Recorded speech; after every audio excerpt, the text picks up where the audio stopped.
اللهم صل وسلم على الرسول وآل النبي العظيم. أعوذ بالله من الشيطان الرجيم. بسم الله الرحمن الرحيم.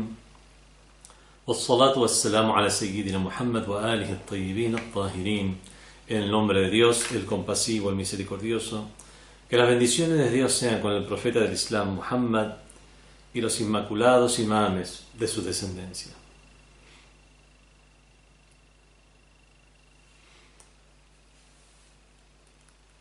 En esta 10ª clase acerca de el tafsir, la exégesis del Sagrado Corán, sus fundamentos y métodos,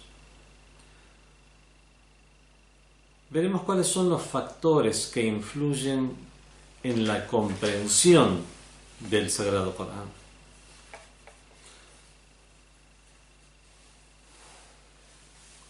Veremos no solamente cuáles son los factores que influyen, sino cuáles son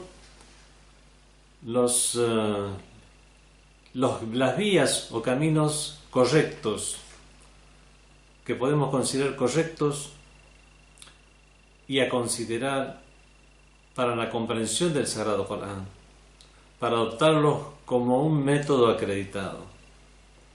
Esta acreditación, por supuesto, tiene que demostrarse de manera objetiva, puesto que de otra manera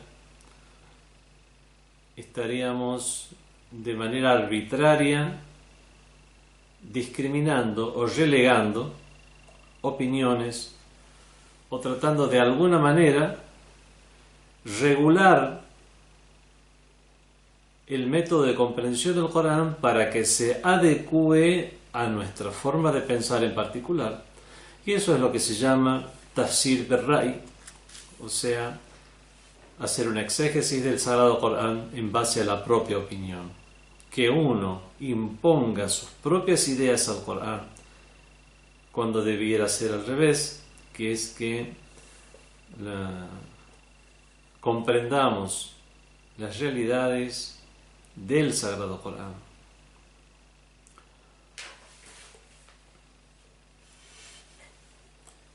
En la comprensión del Sagrado Corán, obviamente, está muy ligada a lo que es el conocimiento y el aprendizaje.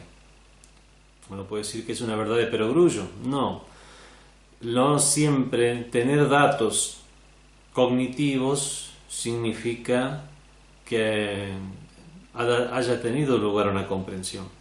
Pero obviamente es indudable que tener esos datos es una condición necesaria para que haya una comprensión. Condición necesaria, pero no suficiente. Pero como condición necesaria, vemos que esos datos son la materia prima a partir de la cual realizaremos ese acto o esa acción de pensar, de razonar las diferentes nociones para llegar a tener una buena comprensión de las palabras del Creador.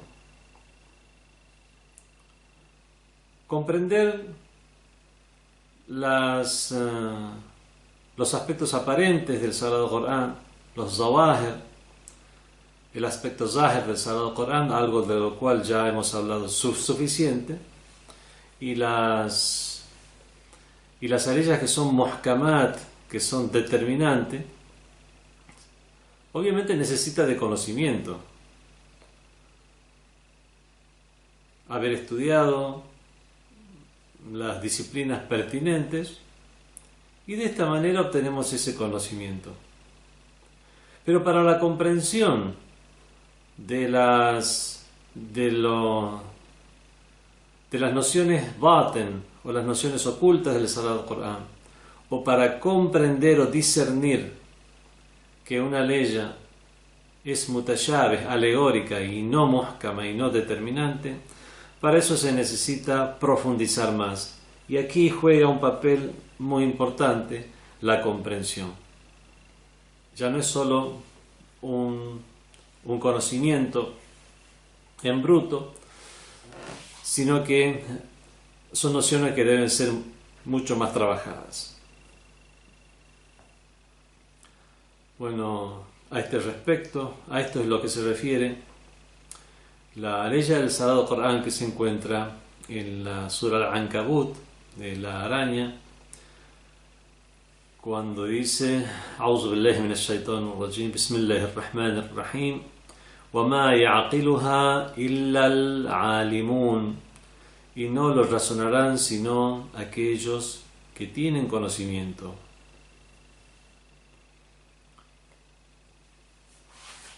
Así que de esta manera llegamos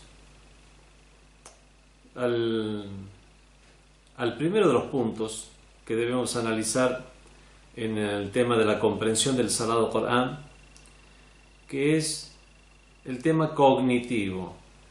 ¿De dónde obtenemos el conocimiento para comprender el Sagrado Corán? Exégetas célebres del Sagrado Corán, como Jalal ad-Din as-Suyuti, ha enumerado una serie de disciplinas que se debe conocer para comprender el Sagrado Corán. Entre esas disciplinas que enumera están el Lugha, o sea, el conocimiento del idioma, el conocimiento de los vocablos del idioma árabe. El Nahu es la ciencia de la sintaxis gramatical. El Tasrif o el Sarf, que es la morfología de las palabras. El Ishtiqaq, Ilm al-Ishtiqaq, es la ciencia de la etimología de las palabras. Ilm al-Ma'ani, que es el conocimiento de los diferentes significados, los usos, las expresiones. Ilm al-Bayan, que son las técnicas expresivas en el idioma árabe. Ilm al-Badi', que son los recursos estilísticos para una bella pronunciación, una mejor pronunciación o elaboración de las frases en el idioma árabe, reconocer unas de otras. Ilm al-Qira'at, que es la disciplina en la cual se estudian las diferentes lecturas del Sagrado Corán. Habíamos hablado acerca del milagro del Sagrado Corán y el milagro referido a que no existe dos textos del Sagrado Corán, y ese es un milagro teniendo en cuenta lo que pasó con otros libros sagrados de épocas anteriores, donde la humanidad no estaba capacitada para resguardar el mensaje. El Sagrado Corán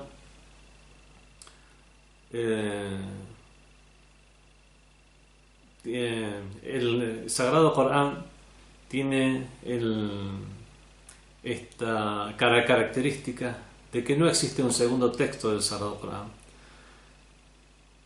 pero aún así ese mismo texto está sujeto a lecturas, teniendo en cuenta en la época que fue revelado el Sagrado Corán cómo era la escritura árabe en ese entonces, que presentaba una ambigüedad en su lectura, cuando esa ambigüedad de las letras, que en ese entonces, para explicarlas para los que no conocen el idioma árabe, una letra de otra puede diferenciarse por un punto.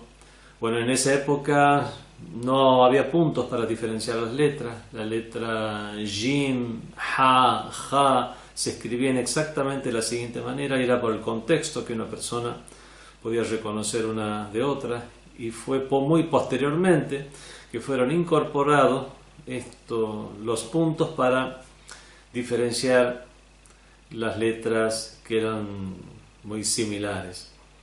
Vemos que si bien eso se dio después de unas cuantas décadas de la revelación del Sagrado Corán, o de la culminación de la revelación del Sagrado Corán, aún así esos pocos años fueron suficientes para que surgiera una ambigüedad en algunas de las pronunciaciones, Y es por eso que tuvieron lugar 7 lecturas famosas del Sagrado Corán. Cada una de estas 7 es transmitida por 2 narradores, y es por eso que se puede hablar de 14 transmisiones de la lectura del Sagrado Corán. No son grandes diferencias, son pequeñas diferencias. El que conoce del idioma árabe podrá saber que simplemente una vocal, una vocal fatha, una vocal a, o una vocal damma, una vocal u, o una vocal alargada, un alef. Esas son las diferencias que hay, pero que pueden dar lugar a una diferencia sutil en un significado. Por ejemplo, la palabra Malik significa rey, y Malik, con una A acentuada, una vocal larga, un A, o sea, con un alef, significa poseedor de. Entonces, decir que Dios es Maliki Yawmiddin, rey del día del juicio, o Maliki Yawmiddin, que es la lectura más conocida, que es el poseedor del día del juicio. Traducirlo como soberano del día del juicio. Bueno, vemos que no hay una diferencia muy sutil realmente. Bueno, el conocimiento de las qira'at, el conocimiento de las diferentes lecturas, 7 o 14 lecturas del Sagrado Corán. Otras de las disciplinas que enumera Suyuti es conocer Usul ad-Din, los principios de la religión. Ya hablaremos un poco acerca de esto. Conocer Usul al-Fiqh, el estudio de los principios de jurisprudencia. Ya me he referido reiteradamente a la ciencia de los principios de jurisprudencia, como no es solamente para la jurisprudencia, que son instrumentos que después nos sirven para ser usados en todas las disciplinas. Asbab al-Nuzul, la disciplina que estudia las causas de la revelación del Sagrado Corán, al-Qisas, conocer las diferentes historias que están mencionadas en el Sagrado Corán acerca de los profetas anteriores.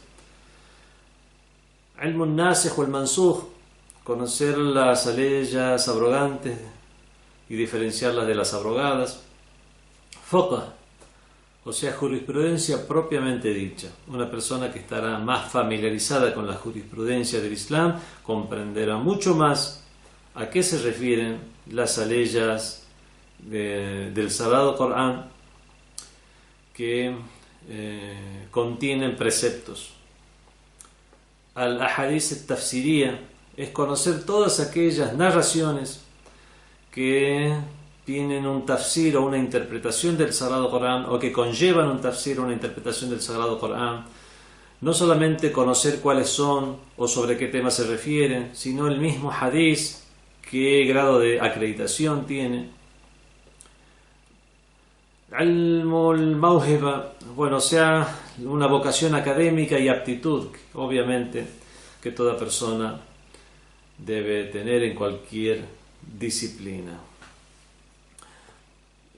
Muchos otros sabios han mencionado también disciplinas, clasificándolas de una manera u otra con una pequeña variación en la clasificación, pero en general podemos llegar a resumir todas estas disciplinas en los siguientes puntos, en los 4 puntos siguientes. Primero, el conocimiento del idioma y de las disciplinas relacionadas al Sagrado Corán. O sea, todo lo que tiene que ver con la parte académica, de conocer el idioma árabe, conocer las disciplinas de ciencias del hadith, ciencias del Corán, historia, etc. Todo aquello que tiene que ver con la erudición. Conocer el idioma árabe y las diferentes disciplinas que atañen al Sagrado Corán. Eso en primer lugar. En segundo lugar es conocer a Dios. en tanto en cuanto es quien ha pronunciado las palabras del Sagrado Corán. Una de las formas de conocer un discurso es conocer a su autor. El tercer punto es conocer a aquellos a quienes les fue dirigida una locución. En este caso, a quienes les fueron dirigidas las aleyas del Sagrado Corán.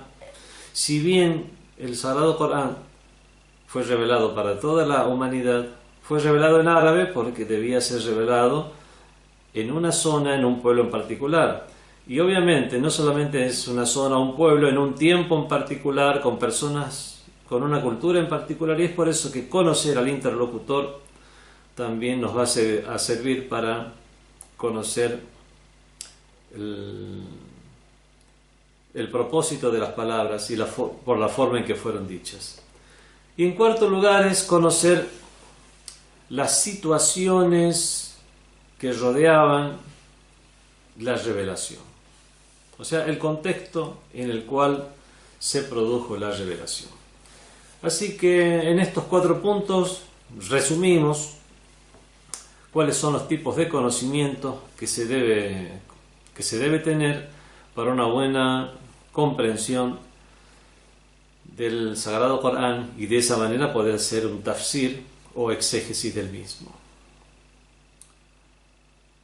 El primer punto es el conocer el idioma y las disciplinas relacionadas al Sagrado Corán. Dice el mismo Corán, A'udhu billahi minash shaitanir rajim, وَلَقَدْ يَسَّرْنَا الْقُرْآنَ لِلذِّكْرِ فَهَلْ مِن مُدَّكِّرٍ. Hemos facilitado el Corán para su recuerdo. Y aquí la palabra zikr o recuerdo se usa para recuerdo, para reflexión, para pensar, para una percepción consciente. Es por eso que el recuerdo de Dios también se dice zikr. Es una reflexión y es una práctica. Y lo que nos importa, o aquello que queremos hacer hincapié en esta ley, es cuando dice وَلَقَدْ يَسَّرْنَا الْقُرْآنَ.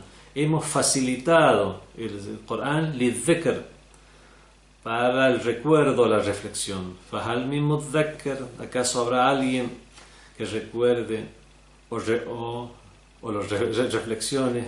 Que Dios haya facilitado significa lo siguiente, que es que la forma en que fue revelado a las personas fue de una forma fácil, asequible a la comprensión humana en sus diferentes niveles. Pero obviamente, a pesar de ser fácil y asequible, por lo menos se debe conocer el idioma. Se debe conocer el idioma árabe, y desde que las personas tienen diferentes niveles y capacidades, una persona, cuando más conozca los detalles y minuciosidades de un idioma, podrá comprender mucho más los sentidos contenidos en las frases y expresiones. Bueno, esto también es algo que no vamos a detenernos mucho aquí. El conocimiento tanto del idioma como de todo aquello que atañe al Sagrado Corán es algo que es obvio, de una manera evidente. Se puede comprender que cuanto más conocimiento se tenga del mismo, más se comprenderá, y que es una condición necesaria para comprender el Sagrado Corán. Así que vamos al segundo punto, que es el conocimiento de Dios en tanto en cuanto autor de esas palabras, de las palabras del Sagrado Corán. Cuando queremos conocer una obra o queremos comprender una obra literaria, podremos simplemente leer y comprender hasta cierto punto, pero cuando una persona está más familiarizada con un autor, va a comprender mucho más diferentes sentidos, expresiones, ironías, sentidos ocultos, usos metafóricos que ya hayamos visto que ha usado este autor en otras de sus obras, etcétera, etcétera. Por lo tanto, si uno conoce de literatura, de recursos literarios y de qué forma usa esos recursos un autor en especial, porque hemos leído varios de sus libros, cuando leamos un libro nuevo de este mismo autor, podremos conocer muchos más y podremos entender mucho más que una persona que no tenga esta experiencia.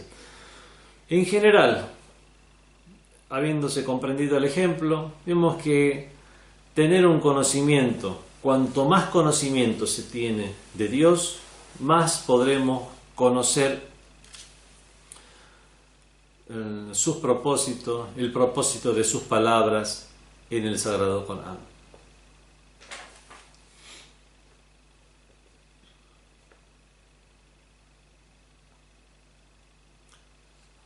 Dice el mismo Sagrado Corán, A'udhu billahi minash shaitanir rajim, وَمَا قَدَّرُ اللَّهَ حَقَّ قَدْرِهِ, y no valoraron a Dios en la medida que corresponde. Esta aleya se refiere a los incrédulos, que era precisamente por su desconocimiento de Dios, de los atributos de Dios y de todo lo que implica la creencia en Dios. Es por el desconocimiento de todo ello que los incrédulos, que los idólatras, no podían comprender o no asimilaban las nociones del monoteísmo y de la unicidad de Dios.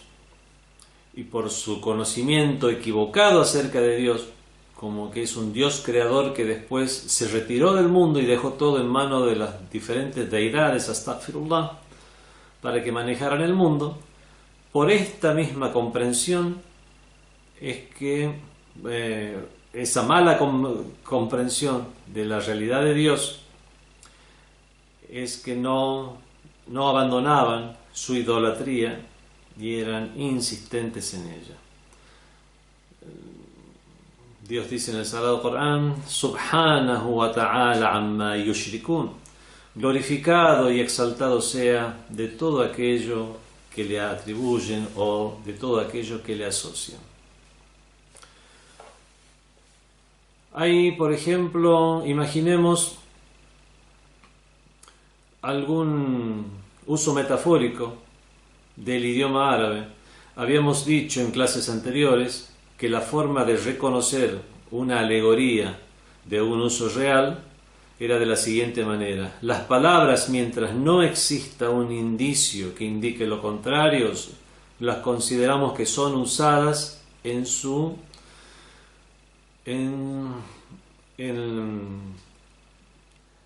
real significado, para el real significado para el que fueron dispuestas. Por ejemplo, si encontramos una frase como donde está la palabra león, mientras no haya un indicio que se refiere a un hombre valiente y no al animal depredador, consideremos que está hablando de un león. Pero cuando hay indicios suficientes, diremos, no, esto es algo que se cae de maduro, que no se refiere al animal depredador, sino que es un uso metafórico para una persona valiente. Cuando hablamos, si encontramos una ley del Sagrado Corán, donde hable sobre, como aquella que dice, la mano de Dios, Ya yadullah fawqa aydihim, la mano de Dios está sobre sus manos, sobre las manos de ellos. Una persona que tenga una concepción errónea acerca de la divinidad, crea que de la divinidad puede tener una forma, un cuerpo, astaghfirullah, que Dios puede estar en un lugar, tener ojo, manos, una altura determinada, ¿no le parecerá raro que ese sea un uso real? Y dirá, sí, bueno, está hablando de la mano de Dios. Desde que su comprensión limitada acerca de la divinidad y del Creador sea de esta manera y lo asimile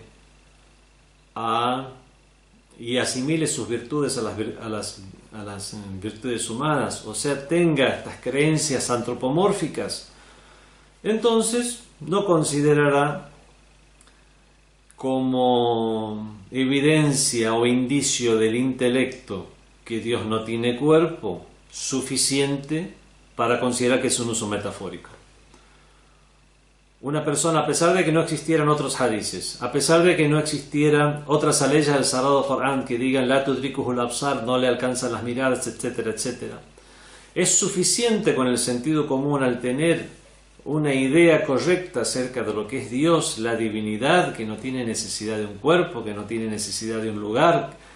Él mismo es el que creó el cuerpo, el lugar, la orientación, y de esta manera, con estas claras ideas que no se retroalimentan, es decir, no es un círculo vicioso para decir que yo tomo estas creencias del Corán y de los hadices, entonces lo tomo como un indicio. No, todas las creencias, como ya hemos dicho y hemos reiterado a lo largo de todas nuestras clases y de todos nuestros discursos, el tema de la creencia no es un tema que pueda ser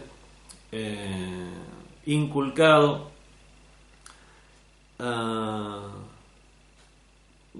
de manera ciega. No puede haber una imitación ciega en el tema de las creencias. Y es por eso que cuando se estudian los temas de la creencia, se usa el intelecto. Y en todo caso, máxime usaremos las aleyas o hadices como orientativos y no como prueba o demostración. Entonces, cuando nosotros razonamos la creencia y llegamos a la conclusión que si existe un creador, este creador no puede ser asimilable a ninguna forma humana, etc., eso será suficiente indicio, aun cuando no existieran otras aleyas y hadices, será suficiente indicio para decir que el uso de la mano de Dios está sobre sus manos. Es un uso metafórico. Entonces vemos que conocer a Dios es conocer al autor de las palabras del Sagrado Corán, y cuando más conozcamos sobre Dios, más conozcamos a Dios, mucho más entenderemos el texto sagrado. Para no entrar ya en detalles sobre teología, los detalles los delegamos a las clases sobre teología. Veremos ahora el cuarto punto, entonces, que es conocer a los interlocutores del Sagrado Corán. Los interlocutores primarios o iniciales serían, porque todos somos interlocutores del Sagrado Corán. Se dirige a toda la humanidad en todos los tiempos, pero por una cuestión física debía ser revelado a personas en un tiempo determinado, en un tiempo en particular, con un idioma en particular, con una cultura en particular, y por esa particularidad, forma de comprender el idioma y los usos del idioma que tenían, entonces la revelación habrá sido acorde a esa comprensión. Dice el Sagrado Corán, hay un hadiz del profeta del Islam que dice: "Nahnu ma'ashirul anbiya nukallimu an-nasa ala qadri uqulihim". Nosotros, la comunidad de los profetas, le hablamos a la gente en la medida de sus intelectos. Bueno, los profetas, que son criaturas, tienen esa consideración para con su interlocutor, mucho más Dios, el creador del universo. Entonces, se debe conocer el idioma de la gente de esa época, cómo comprendían el idioma, qué cultura tenían, cuáles eran las nociones que podían percibir muy claramente, para que sean objeto de esas palabras que el Corán dice, y facilitamos la comprensión del Sagrado Corán. Yassarna al-Qur'an al-Dhikr, hemos facilitado el Corán para su reflexión. Y al conocer más la cultura que tenían y las creencias que tenían esta gente, podremos llegar a comprender muchos usos del idioma en el Sagrado Corán que de otra manera nos llevarían al equívoco. Ejemplo, los idólatras tenían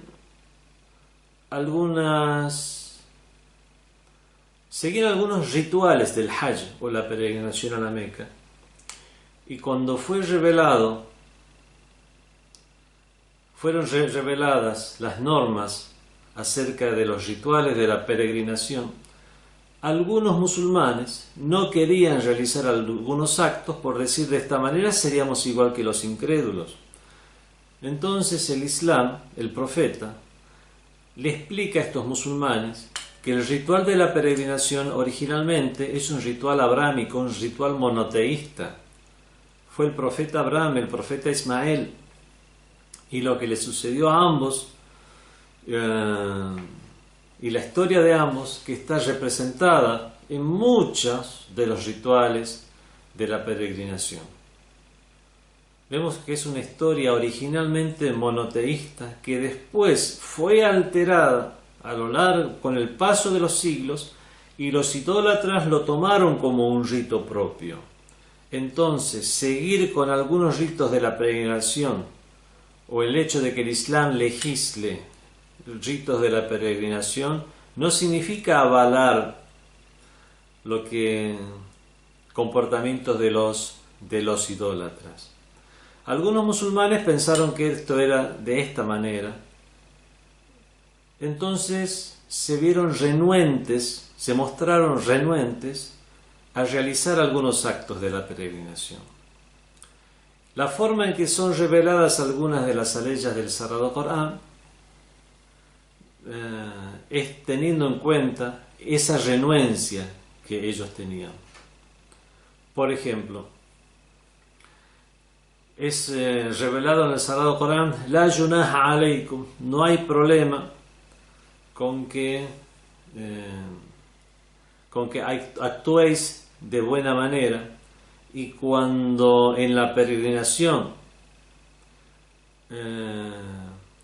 la gente baje de Arafat, del monte Arafat, bajad como lo hace la gente. Una persona que no conozca toda esta discusión, si lee el texto del Sagrado Corán, dice: no hay problema con que hagáis esto. Dice, una frase que diga no hay problema con que hagáis esto no significa que es algo obligatorio. Por lo tanto, en la peregrinación podríamos hacerlo o no hacerlo. Al fin y al cabo, el Corán nos dice: no hay problema con que lo hagáis. Cuando no es así, es un ritual y es una obligación. Bueno, si es una obligación, ¿por qué lo transmite de esta manera?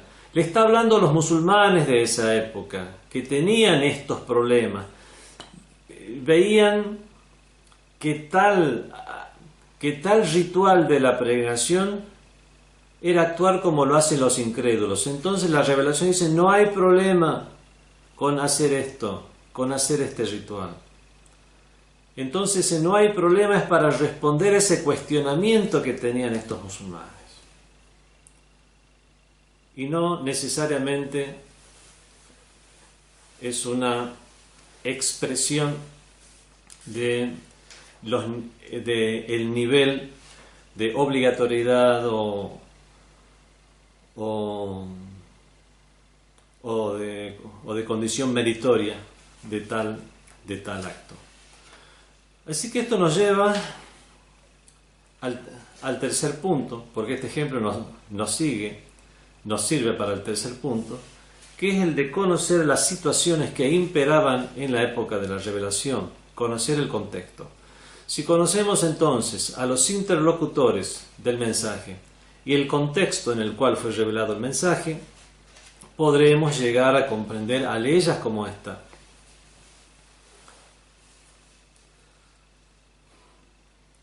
Comprender el contexto en el cual fue revelado el Sagrado Corán es algo de suma importancia, y esto lo comprendemos de las palabras del Imam Ali ibn Abi Talib alayhi salam en un hadith transmitido por el Asbagh ibn Nubata, donde nos dice que cierta vez el Imam Ali ibn Abi Talib se irguió entre la gente y dijo: Saluni qabla an tafqiduni, preguntadme antes de que me perdáis, que por cierto que conozco de la revelación y de los sentidos reales del Sagrado Corán a un punto que no podrá pretenderlo más que un mentiroso. Conozco, preguntadme, ¿en qué tiempo, en qué fecha fue revelada una ley? ¿Sobre quién fue revelada? Preguntadme cuál es la abrogante y cuál es la abrogada. Preguntadme cuál es general y cuál es particular. Preguntadme cuál es muhkam y cuál es mutashabih, cuál es determinante y cuál es alegórica. Preguntadme cuál es mecana, cuál es medinesa. Y yo os lo diré.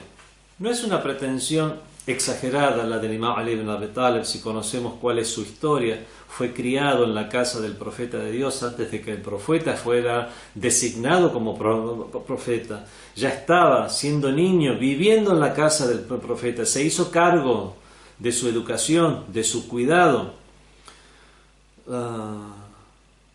El padre del Imam Ali, Abu Talib, era muy pobre, por lo tanto, algunos de sus familiares se hicieron cargo de algunos de sus hijos. El profeta del Islam se hizo cargo del Imam Ali prácticamente siendo un bebé, siendo un niño muy pequeño. Se fue a vivir con el profeta de Dios, y es por eso que estuvo incluso en la cueva de Hira cuando fue la primera revelación, como el mismo Imam Ali alayhi salam lo dice en el Nahjul Balagha. Fue el primer musulmán, fue el primero en decir la shahada entre los hombres. Fue la persona que realizó los baños rituales del profeta del Islam. Fue la persona sobre quien el profeta dijo tal y tal y tal cosa, el más sabio es Ali, yo soy la ciudad del saber y Ali es su puerta, etcétera, etcétera, etcétera. De esta manera no es una pretensión exagerada que el Imam Ali ibn Abi Talib dijera esto. Bueno, pero cuando lo dice, preguntadme sobre el Corán, puesto que yo sé esto, significa que es muy decisivo este conocimiento sobre cuál ley es abrogante y cuál es la abrogada, cuál es general y cuál es particular, cuál es determinante, cuál es alegórica, cuál es mecana, cuál es medinesa. Las leyes mecanas, el profeta, cuando estaba en la ciudad de la Meca, sus mayores esfuerzos eran promover el monoteísmo para combatir la idolatría imperante. Cuando ya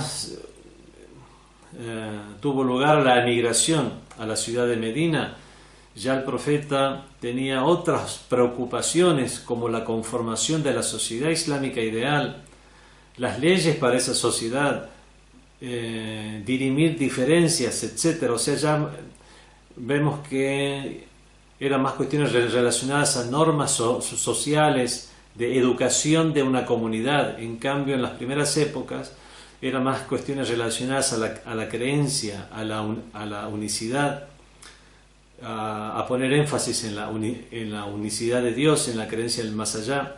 Entonces vemos que todo eso influye en la comprensión del Sagrado Corán. Para que veamos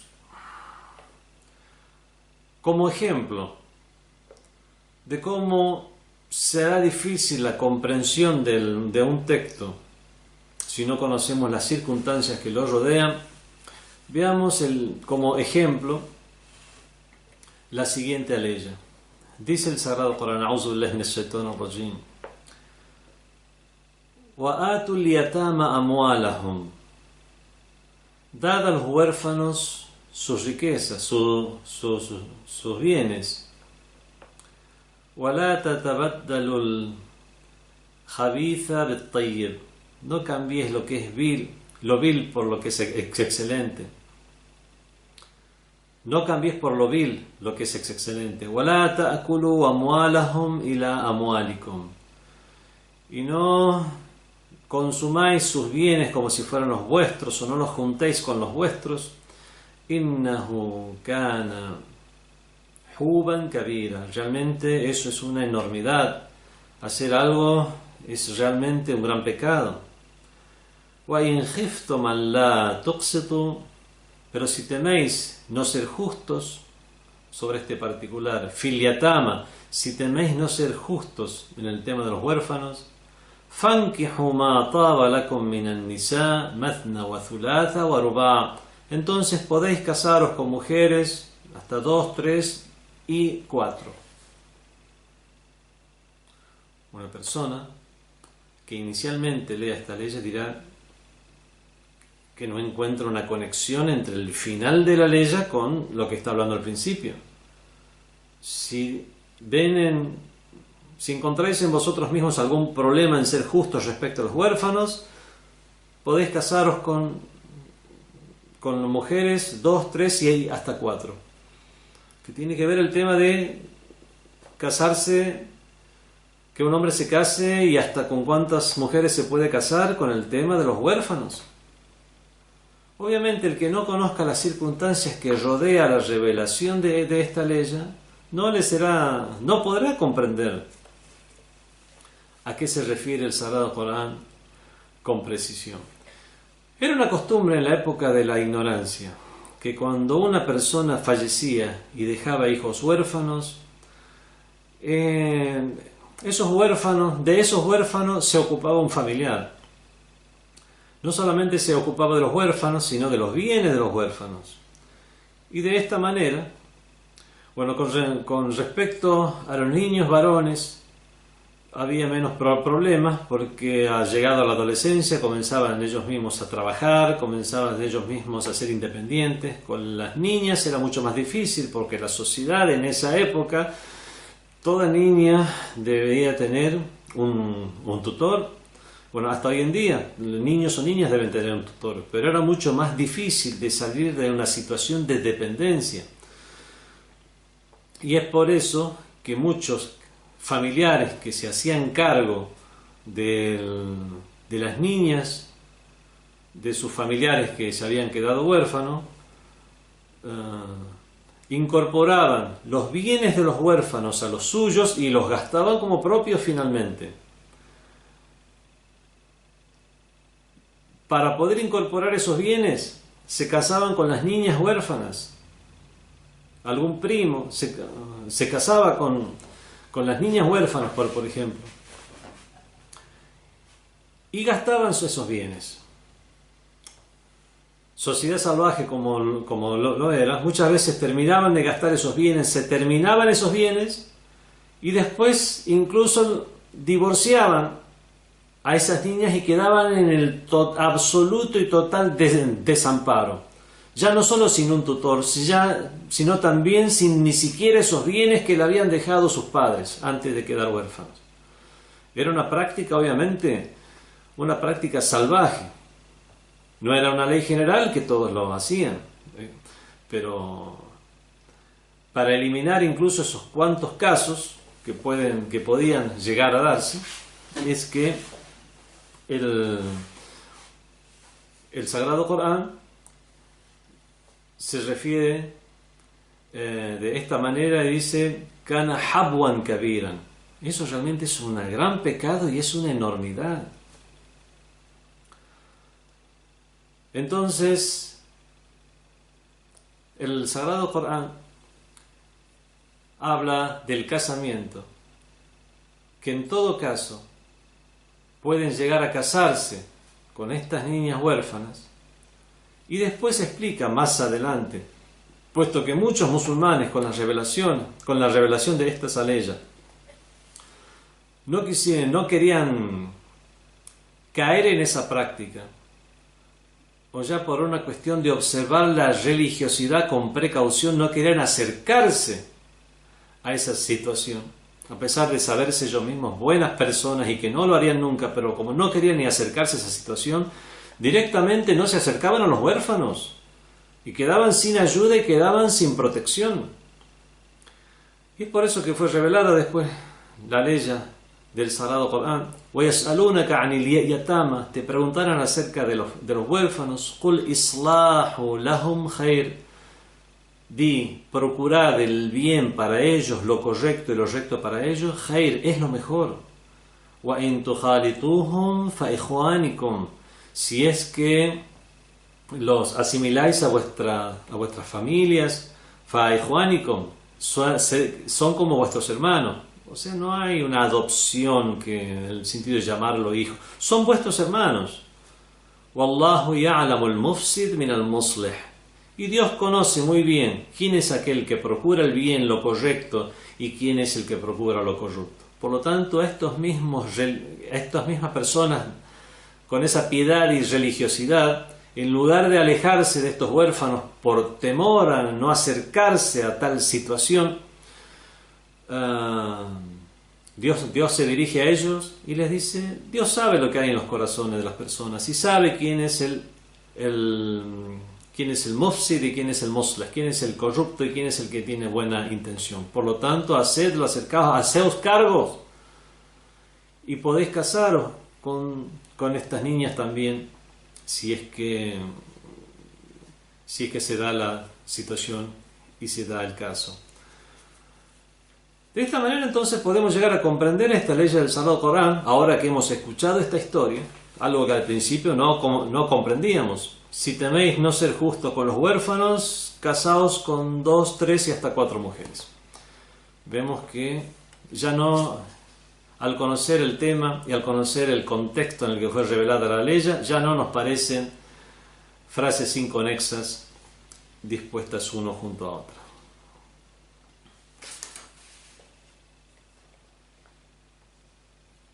Bueno, hay otros ejemplos también, ya nos vamos a extender demasiado. En general, hacen falta todos estos datos para ir al siguiente nivel. ¿Y cuál es el siguiente nivel? El siguiente nivel es el tadabbur, es la reflexión. La reflexión en el Sagrado Corán. Ya habíamos leído muchas aleyas anteriormente, como aquellas que dice Tilka al-amthalu nadribuha lin-nas, estos son los ejemplos que disponemos para los hombres, la'allahum yatafakkarun, tal vez de esa manera piensen o razonen. Otra leya dice faqsus al-qisas, cuenta las historias, la'allahum yatafakkarun, tal vez de esa manera piensen o razonen. Otra ley del Corán dice كَذَلِكَ يُبَيِّنُ اللَّهُ لَكُمْ آيَاتِهِ, así como Dios os clarifica sus leyes, لَعَلَّكُمْ تَعْقِلُونَ, tal vez así razonéis. Y con respecto a los dotados de conocimientos, dice Kitabun anzalnahu, es un libro que hemos revelado, anzalnahu ilayka, que tenemos revelado, mubarakun, bendito, liyadabbaru ayata,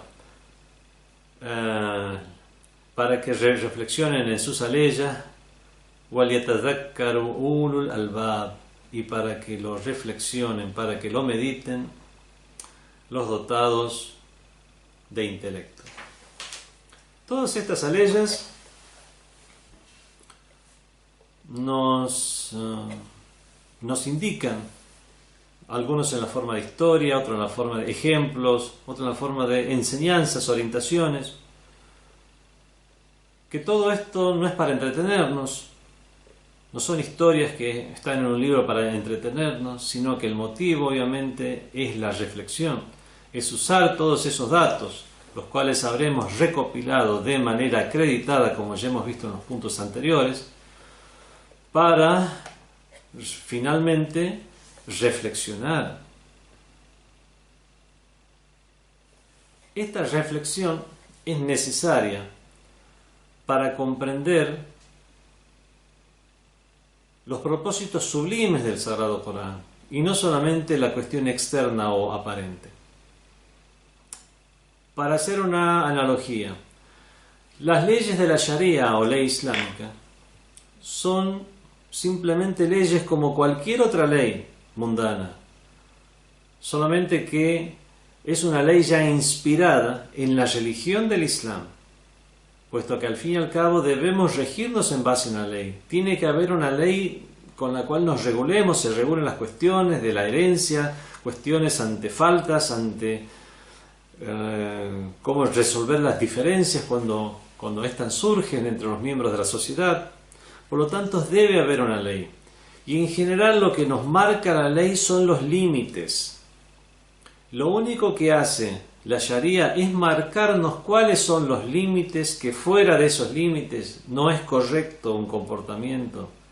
Fuera de esos límites no rige el Islam. Fuera de esos límites uno no es musulmán, etc. O cuáles son, fuera de esos límites uno ya no tiene la identidad de musulmán, aunque oficialmente lo siga siendo. Pero el objetivo final de la religión no es la Sharia. La Sharia es un medio y es un instrumento para formar a las personas y a partir de ahí se produzca su elevación como seres humanos, su trascendencia como seres humanos. Que nos sirva este ejemplo también para ver cómo hay aspectos en el Sagrado Corán que se refieren a esto mismo, a Sharia, a leyes, pero ese es el propósito real de Dios para el ser humano. ¿Es una práctica vacía o no? ¿O acaso el propósito es aquello que está más allá de la práctica, esas enseñanzas, aquello que trae aparejado esas prácticas? Obviamente la respuesta es lo segundo. Ejemplo, dice el Sagrado Corán: A'udhu billahi minash shaitanir rajim, Kulu washrabu, comed y bebed, hatta yatabayyana lakum al-khayt al-abyad min al-khayt al-aswad, hasta que podáis diferenciar el hilo blanco del hilo negro, min al-fajr, de la alborada. Thumma atimmu as-siyam ila al-layl, luego completad el ayuno hasta la noche. Bueno, aquí la cuestión también para agregar: hasta que diferenciéis el hilo blanco del hilo negro, min al-fajr, del fajr. No dice diferenciar un hilo blanco de un hilo negro en el fajr, sino del fajr. El fajr es la alborada y es un uso metafórico para decir cuando podamos distinguir el horizonte, cuando veamos que hay una parte que ya es blanca hacia arriba y negra hacia abajo. O sea, distinguir el horizonte.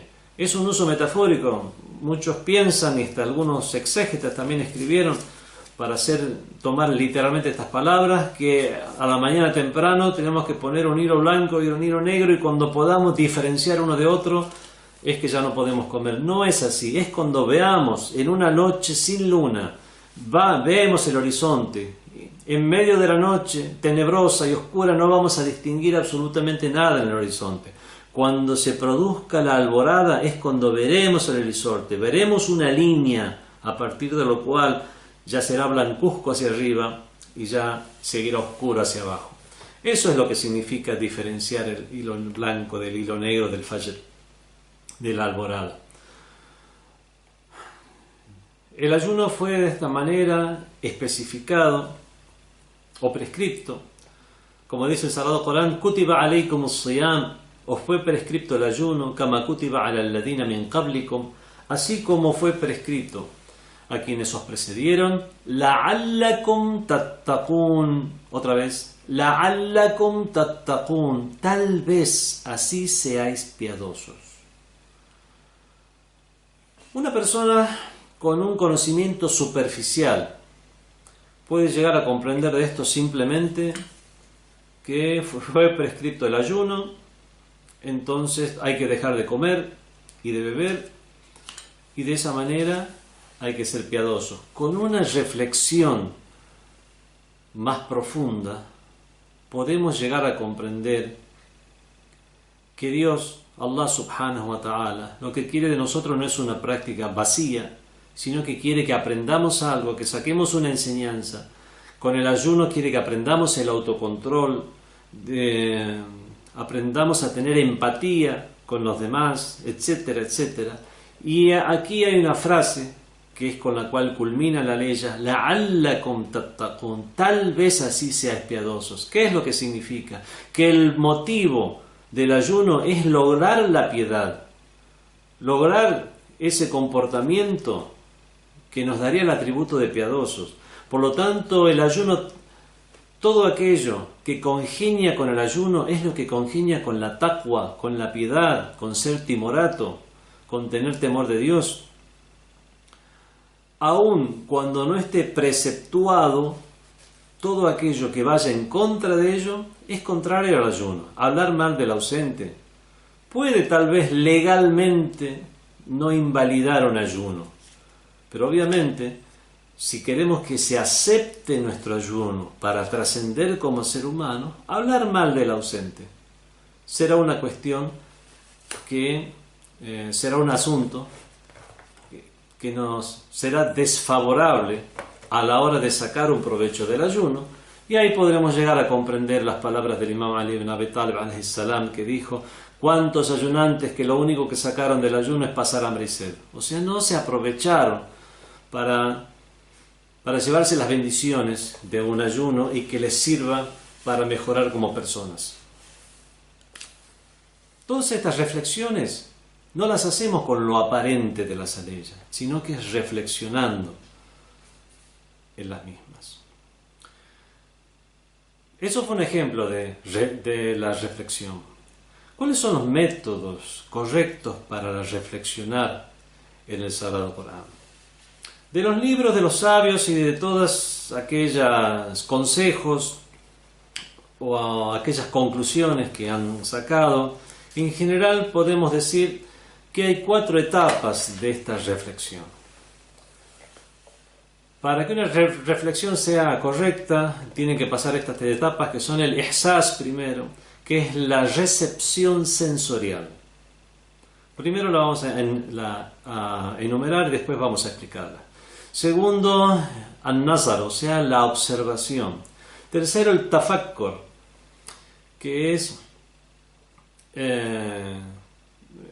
pensar en todos aquellos datos que hemos obtenido. Después el tadhakkur, que es la meditación o concluir las realidades. Con respecto a la primera etapa, bueno, también es algo evidente que la recepción sensorial en este caso se refiere a escuchar al Sagrado Corán, o sea, recibir esos datos sensorialmente, tal vez leerlo también, para que de esta manera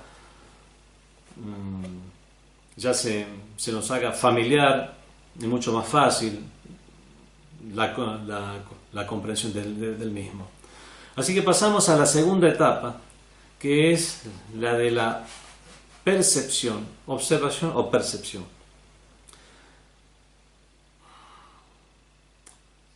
Se dice, ¿cuál es la diferencia entre ver y mirar?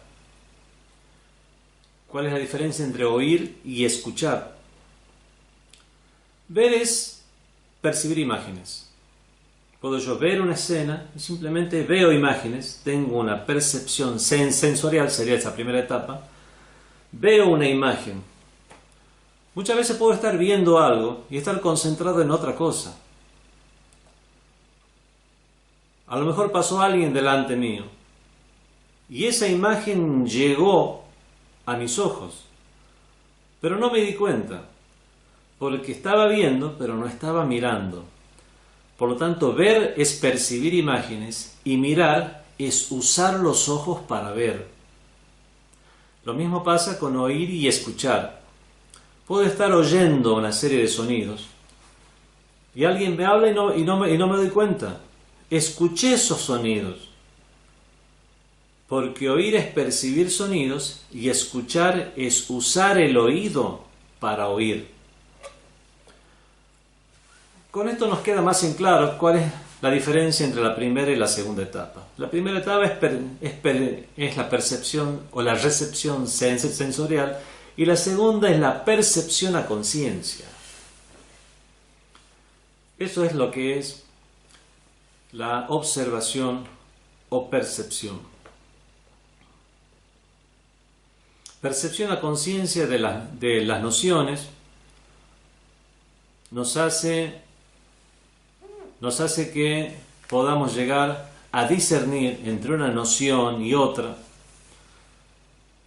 entre familiarizarnos en los diferentes tipos de expresión reconocer una frase usada en forma real de otra usada en forma alegórica, etcétera, etcétera.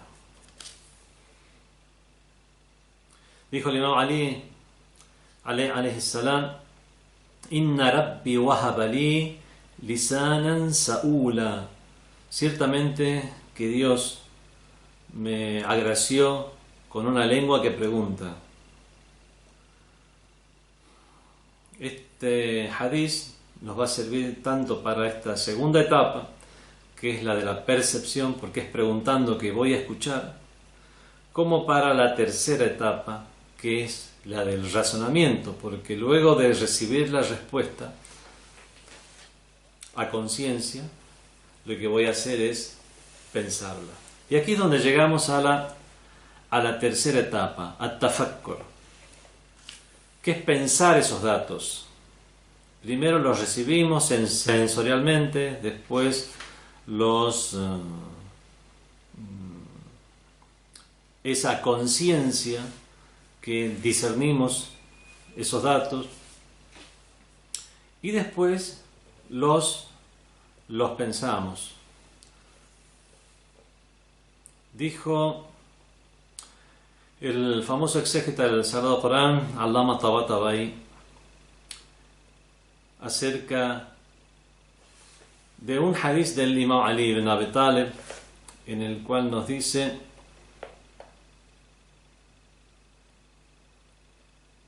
todo lo que nosotros tenemos es del Corán. Todo aquello que comprendemos sobre Dios, sobre sus siervos, proviene del Corán. Realmente el que conoce al imam Ali, las frases del imam Ali, aquello con lo cual dejó perplejos a sabios de las diferentes épocas, incluso no musulmanes, como ya hemos hecho alusión a ello en alguna otra oportunidad. Toda esa sabiduría del imam Ali, el imam Ali dice que todo lo que tiene proviene del Corán. Y dice Allama Tabatabai respecto a este hadiz. Este hadiz realmente es uno de los hadices más brillantes que pronunció el imam Ali ibn Abi Talib. Y lo mínimo que podemos llegar a destacar de este hadiz, o llegar a inferir de este hadiz, es que todo ese gran conocimiento del imam, toda esa profundidad, toda esa profunda sabiduría que el imam tenía, la cual dejó perplejos a las mentes de luminarias de las épocas, todo eso provenía del Sagrado Corán. Y obviamente esto solamente puede ser pensando el Sagrado Corán para llegar a comprenderlo como se debe. Y después de comprender lo que nos dice el Sagrado Corán, las palabras usadas en el Sagrado Corán, llegamos a la cuarta etapa, que es la de la meditación, que es meditar y concluir realidades. Esa conclusión y todo este proceso de 4 etapas es lo que llamamos at-tadabbur, o la reflexión en el Sagrado Corán. Esta conclusión de realidades es lo que vamos a llamar ta'aqqul, o sea, concluir con la razón. Cuando habíamos hablado acerca de las aleyas del tadabbur, o sea, de la reflexión en el Sagrado Corán, nos habíamos valido como ejemplo de varias aleyas del Sagrado Corán, como aquella que dice: estos son ejemplos, tilka al-amsalu, que damos a la gente, la'allahum yatafakkarun. La'alla significa tal vez así lo piensen. Y generalmente, cada vez que se usan la palabra fikr, de pensar, o palabras similares, o razonar, dice la'allahum ta'aqilun, kadhalika yubayyinu Allahu ayatihi, yubayyinu Allahu lakum ayatihi. Así es como Dios os clarifica sus aleyas, la'allakum ta'qilun, tal vez así vosotros razonéis. Ese tal vez nos da la pauta de que a pesar de ello, a pesar de toda esa reflexión que nosotros podamos hacer, todavía hay un tal vez, o sea, no nos da un 100% de seguridad que realizando este procedimiento de pensar y razonar, llegaremos a la conclusión correcta. Solamente hay un caso en el cual Dios no usa tal vez. El caso es el siguiente. Es donde Allah subhanahu wa ta'ala dice: Kitabun anzalnahu, es un libro que hemos revelado, anzalnahu ilayka, que te hemos revelado, mubarakun, bendito, liyadabbaru ayata, para que reflexionen en sus aleyas, waliyatazakkar ulul albab, y para que lo mediten los dotados de intelecto. Es un libro para que lo mediten los dotados de intelecto. Entonces vemos aquí que hace una diferencia entre ulul albab, los dotados de intelecto. ¿A quiénes llama ulul albab? Llama a aquellos de esta manera que usan su intelecto de manera correcta. No es solo pensar por pensar, no es solamente recordar por recordar, sino que es usar el intelecto para concluir las cosas de una manera correcta.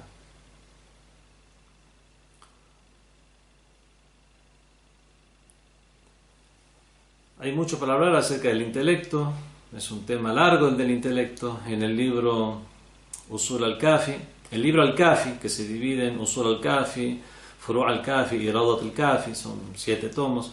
Los 2 primeros tomos son Usul al-Kafi. Comienza este libro, el primer capítulo es acerca del intelecto, los ejércitos del intelecto y de la incredulidad. Y vemos como el primer tema de entre las nociones islámicas de uno de los principales libros de la escuela de Ahlul Bayt, vemos que lo conforma, el primer tema es el del intelecto. Hay mucho para decir acerca del intelecto, que el intelecto es únicamente razonar lo bueno, ese es el aql. Tal vez en la traducción al usar intelecto, es que no hay muchas traducciones que no pueden ser traducidas de manera unívoca, muchos vocablos. Usamos intelecto porque es el que más se acercaría. No existe un intelecto malo, según la noción islámica. Una vez le preguntaron al imam Ali ibn Abi Talib, él estaba hablando acerca del intelecto y lo bueno del intelecto, y le preguntaron, bueno, pero Muawiyah ibn Abi Sufyan, realmente que estaba causando tantos daños y destrozos en la comunidad islámica como lo hizo, y como sentó las bases para toda la corrupción de los omeyas que vino después. Le dijeron, ¿y lo que tiene Muawiyah qué es? Porque era muy sagaz, era un pícaro. Y dijo, eso no es aql, eso no es intelecto, esto es shaitana, eso es diablura, eso son cuestiones diabólicas. De esta manera vemos que la palabra aql, como es usada en el Islam, únicamente tiene que ver con lo bueno y hacer razonar de manera válida. Si no es acertada, por lo menos válida, pero en general, por promesa de Dios, a aquellos que se esfuercen, les guiaremos por nuestros caminos. Lanahdiyannahum subulana. Como último tema, veamos un vocablo que es usado mucho en el tema de la comprensión del Sagrado Corán, que es el vocablo qalb, el vocablo corazón. La palabra corazón en la literatura occidental es usada como centro de los sentimientos. Querer a alguien con todo el corazón. O sea, más tiene que ver con lo afectivo. Mientras que en la literatura árabe preislámica y posislámica, vemos que hay diferentes usos para el vocablo corazón pero en general el uso primario que tenía en esas épocas, como son los albores del Islam, es como el centro de entendimiento más que centro de sentimiento. Las siguientes aleyas del Sagrado Corán nos confirman esto. Dicen: وَطُبِعَ عَلَى قُلُوبِهِمْ فَهُمْ لَا يَفْقَهُونَ. Fueron sellados, o sea, refiriéndose a los incrédulos, dice: y fueron sellados sus corazones, así pues no comprenden. Y hay otra ley mucho más clara que dice: لَهُمْ قُلُوبٌ لَا يَفْقَهُونَ بِهَا. Tienen corazones con los cuales no piensan y no razonan. Otra ley del Corán dice: أَفَلَا يَتَدَبَّرُونَ الْقُرْآنَ. ¿Acaso no reflexionan en el Sagrado Corán? أَمْ عَلَى قُلُوبٍ أَقْفَالُهَا. ¿O acaso tienen sellados sus corazones?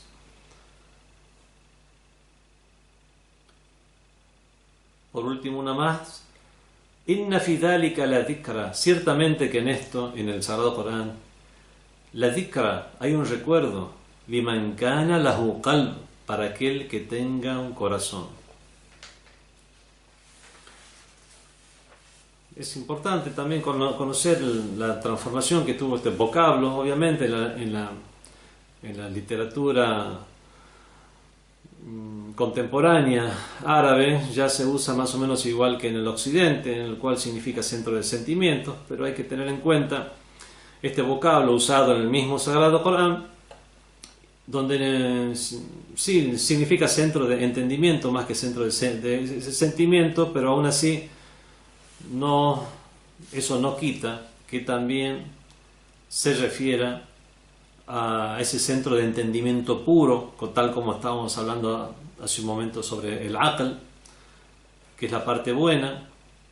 Es por eso que en el mismo Corán se habla de qalbun salim, illa man ata Allah bi qalbin salim. El qalb salim es el corazón sano, es el corazón sin mancha, es el corazón con buena intención. Y eso nos hace inferir los usos que tiene la palabra qalb en el Sagrado Corán, siendo uno de ellos, o el más preponderante, el de centro de comprensión, reflexión y entendimiento. Bueno, damos por concluido este tema aquí para no extendernos más todavía. Wassalamu alaikum wa rahmatullahi wa barakatuh. FatimaTV.es. Si todavía no son miembros de Fátima TV, les explicaré cómo hacerlo. La mejor forma es a través de WhatsApp. Agrega a los contactos de tu celular el número de Fátima TV y envíanos tu nombre por esa misma vía. Nuestro número es +54 938 15 39 07 37.